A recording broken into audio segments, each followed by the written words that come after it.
Voice of America की Urdu service से मुर्तज़ा ज़हरी। इस वक्त मैं कोयटा के डिप्टी कमिश्नर ऑफिस में मौजूद हूँ। बलूचिस्तान के और कोयटा के मुख्तलिफ जो पोलिंग स्टेशंस हैं वहाँ पर जो वोटों की गिनती जारी है और उसके बाद यहाँ पर डिप्टी कमिश्नर ऑफिस में फॉर्म 45 और 47 जो है वो मुंतकिल किया जा रहा है ताकि जो उम्मीदवारों के अतमी जो रिजल्ट्स हैं वो कंपाइल किए जाएँ और उनके हवाले से ऐलान किया जाए। यहाँ पर ये शिकायत भी सामने आई हैं कि जो मीडिया सेल बनाने के हवाले से इलेक्शन कमीशन ने दावा किया था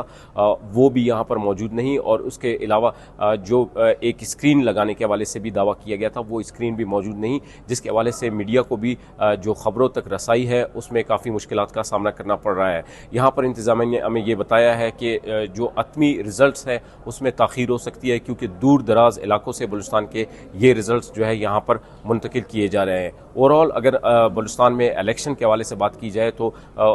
मजमूई तौर पर जो सूरत हाल है अमन अमान की वो बेहतर रही, लेकिन बाज़ इलाकों से जो है वो अमन अमान मखदूश सूरत हाल रही, जिसकी वजह से तकरीबन 4 के करीब अफराद की हलाकतों के हवाले से भी रिपोर्ट हुई है और इसके साथ ही कुछ लोग जो है मुख्तलिफ वाक़यात में ज़ख्मी भी हुए हैं। यहाँ पर अब ये बताया जा रहा है कि जो रिज़ल्ट है उसमें ताख़ीर हो सकती है, ताहम गैर सरकारी गैर अतमी नताइज जो है वो मीडिया रिपोर्ट कर रही है, ताहम